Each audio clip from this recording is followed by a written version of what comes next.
خلق الإنسان من علق اقرأ وربك الأكرم الذي علم بالقلم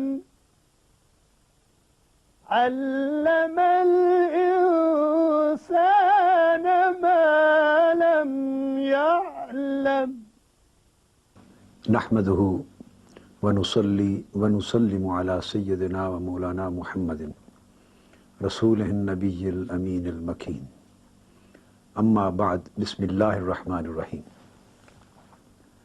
معزز سامعین و ناظرین، اللہ رب العزت کی مدد و نصرت سے آج ہم میثاق مدینہ کی آئینی خصوصیات کے موضوع کو آگے بڑھا رہے ہیں۔ میرے پچھلے لیکچر تک 13 خصوصیات پر گفتگو مکمل ہوئی۔ آج 14ویں خصوصیت وہ دفاعی معاہدہ سے متعلق ہے، ڈیفنس پیکٹ کی، اس سے ہم اپنی بات کو شروع کر رہے ہیں۔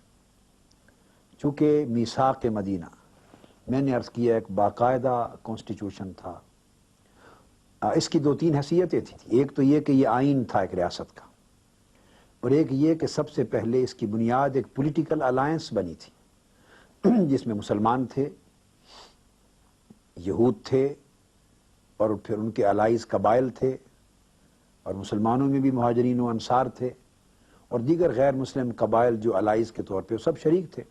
تو یہ ایک پولیٹیکل الائنس تھا، براڈ بیسڈ الائنس تھا، جس کی بنیاد پر اسلامک اسٹیٹ آف مدینہ وجود میں آئی۔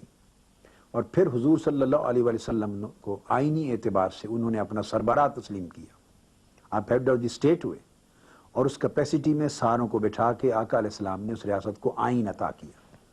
لہذا ضروری تھا کہ آئین ان تمام کانسٹیٹیوشنل سبجیکٹس کو کور کرے۔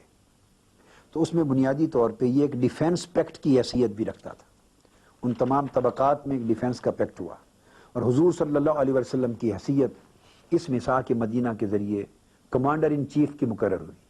آپ CNC بھی ہوئے۔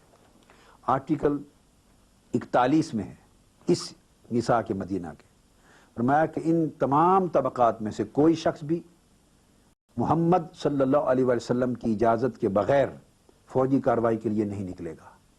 لہٰذا اس ڈیفنس پیکٹ میں حضور صلی اللہ علیہ وسلم کی جو کانسٹیٹیوشنل سپریمیسی اور لیڈرشپ تھی اس کے تابع کر دیا کہ جس طرح فوج کے اندر کمانڈر ان چیف کے حکم اور فیصلے کے بغیر کوئی کارروائی کرنے کے لیے باہر نہیں جا سکتا، اس کنسپٹ کو حضور علیہ السلام نے انفورس فرما دیا۔ ریاست کی اعلیٰ ترین فوجی قیادت جو تھی اس کا تعین ہو گیا، اور اس کے بعد پھر آپ نے لاز دیے اس آئین کے ذریعے۔ یہ ایک بڑی عجیب بات ہے، آپ حیران ہوں گے کہ جو جنگی اتحادی تھے ان ساروں کو مختلف جنگی مہمات سے واپسی پر ترتیب کے ساتھ یکے بعد دیگرے چھٹیاں بھی دی جاتی تھی۔ یہ آرٹیکل 22 میں ہے، ان تمام اتحادیوں کو جو ہمارے ہمراہ جنگ کریں گے باہم نوبت بنوبت چھٹی دلائی جائے گی۔ ریلیف کا اسپیکٹ بھی تھا، چھٹی کا آئیڈیا بھی تھا۔ پھر جنگی اخراجات کی بات آئی تو فرمایا یہودی یا مسلمان جو بھی جنگ لڑ رہے ہیں چونکہ مشترک، وہ ایک دوسرے کے ریاست پر دفاع کے لیے ہونے والے اخراجات مل جل کر جوائنٹلی کریں گے۔ کسی جگہ دفاع مختلف طبقات کے سپرد ہوا تو اس میں فرمایا گیا آرٹیکل 44 میں کہ یہودیوں پر حصے کا جو دفاع ہوگا، ریجنل ڈیفنس، اس کا خرچہ ہوگا، اور مسلمانوں پر ان کے حصے کے دفاع کا خرچہ ہوگا۔ اسٹیٹ چونکہ ایک لارج سمجھیں بجٹ، ڈیفنس بجٹ افورڈ اس وقت نہیں کر سکتی تھی، لہٰذا ڈیفنس کی رسپانسبلٹی بھی جیسے میں نے عرض کیا ڈیولوشن آف پاورز کی شکل میں، جیسے ان کو پولیٹیکل اٹانومی دی گئی۔ میں نے بتایا تھا کہ عریف بنائے گئے 10-10 پر، پھر اوپر نقیب بنائے گئے 100 پر، پھر ہر علاقے کی ایک لوکل اسمبلی بنائی گئی، ہر علاقے کی لوکل اسمبلی، اس کا نام سقیفہ تھا۔ اس میں اجتماع ہوتے تھے، وہ اپنے سفارشات پاس کر کے اوپر اسمبلی کو بھیجتے تھے۔ تو اسی طرح جس طرح پولیٹیکل اٹانومی تھی، فائنانشل اٹانومی تھی، اس طرح ریجنل ڈیفنس میں اس میں بھی فائنانشل اٹانومی دے دی کہ جتنے حصے کا دفاع جس طبقے کے کیا گیا اس کی ذمہ داری خرچ کی ان پر ڈال دی گئی۔ تو یوں ریاست کی مالی ذمہ داریوں کو بھی بانٹ دیا گیا. اور ایسا ہے کہ پھر آگے آرٹیکل 45 میں فرمایا جو کوئی دستور والوں سے، یعنی اس پورے کے پورے ریاست کے دستور کے ماننے والے جتنے طبقات ہیں ان میں سے کسی کے ساتھ بھی کوئی جنگ کرے گا، خواہ کوئی یہودیوں کے خلاف حملہ کر دے، خواہ وہ مسلمانوں کے خلاف حملہ کر دے، تو پوری سوسائٹی مل کر ایک دوسرے کی امداد کر کے اس کی حفاظت کرے گی. آپ اندازہ کریں کتنا خوبصورت تصور ہے.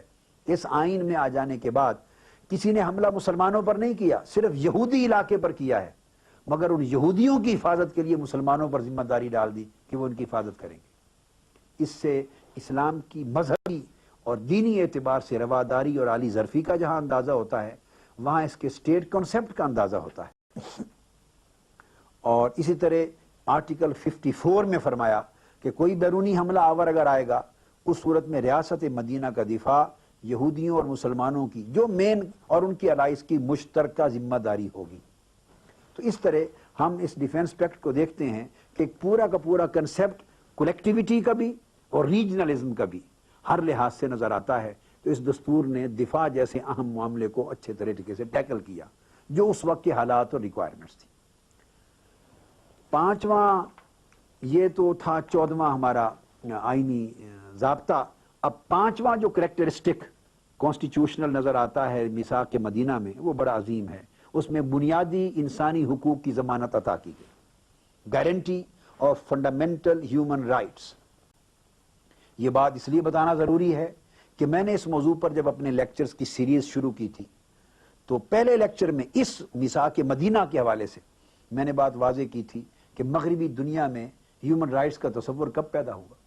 فرینچ ریولوشن سے پہلے، انقلاب فرانس سے پہلے کوئی باقاعدہ انسانی حقوق کا تصور نہیں تھا، انسانی آزادیوں کا تصور نہیں تھا. پھر میگنا کارٹا ہے، پھر امریکہ کی ڈیولپمنٹ ہے، پھر UN کے چارٹر ہے. میں نے تاریخ وائز اور سن وائز آپ کو بات بتائی تھی، مگر دیکھنا یہ ہے کہ فنڈامنٹل ہیومن رائٹس کے تصور کا بانی اسلام ہے. قرآن مجید نے فنڈامنٹل ہیومن رائٹس کی گارنٹی دی. قرآن مجید نے کہا بعضکم لبعض عدو ولکم فی الارض مستقر ومتاع الی حین. تم میں سے بعض سوسائٹی کے اندر بعض لوگ بعضوں کے دشمن ہوں گے، اینمیٹی ہوگی، دشمنی اور عداوت ہوگی، جھگڑے ہوں گے جائز اور ناجائز. وجہ کیا ہے کہ ہم نے ہمیشہ کے لیے زمین میں دو بنیادی رائٹس، فنڈامنٹل رائٹس تم میں انویسٹ کر دیے ہیں. ایک عزت کے ساتھ جینے کا حق، معاش کا حق، اور ایک عزت کے ساتھ رہنے کا، یعنی ایک سوشو اکنامک رائٹ اور ایک پولیٹیکل رائٹ. اب اس کے اندر پورے فنڈامنٹل رائٹس کا تصور سما جاتا ہے. تو یہ اس ریاست کے دستور کے ذریعے حضور علیہ السلام نے عطا کیے اور فرمایا جو شخص کسی کے حقوق پہ ہاتھ کرے، دست درازی اٹھائے، اور اس کو فساد انگیزی سے تعبیر کیا گیا آرٹیکل 16 میں، اور ساری سوسائٹی کی ذمہ داری لگائی کہ وہ اس کی حفاظت کے لیے دست بستہ ہو جائیں، اکٹھے ہو جائیں. اور اس معاہدے کی خلاف ورزی کرنے کی حق کسی کو نہ دیا. انسانی حقوق کے خلاف فتنہ پروری اور فساد انگیزی کرنے کا حق کسی کو نہ دیا. اور اگر کوئی وائلیٹر ہو تو ان حقوق کی حفاظت اور رعایت کی ذمہ داری پورے معاشرے پر کامن طریقے سے عائد کی گئی. اس میں ہم دیکھتے یہی وجہ ہے کہ جب خطبہ حجت الوداع حضور علیہ السلام نے عطا فرمایا، اس میں آپ نے فرمایا ہیومن پیرٹی کا تصور. لا فضل لعربی علی عجمی ولا لعجمی علی عربی ولا لاحمر علی اسود ولا لاسود علی احمر الا بالتقوی. فرمایا کلکم بنو آدم و آدم من تراب. تمام بنی نوع انسان حضرت آدم کی اولاد ہے. حضرت آدم مٹی سے بنے تھے،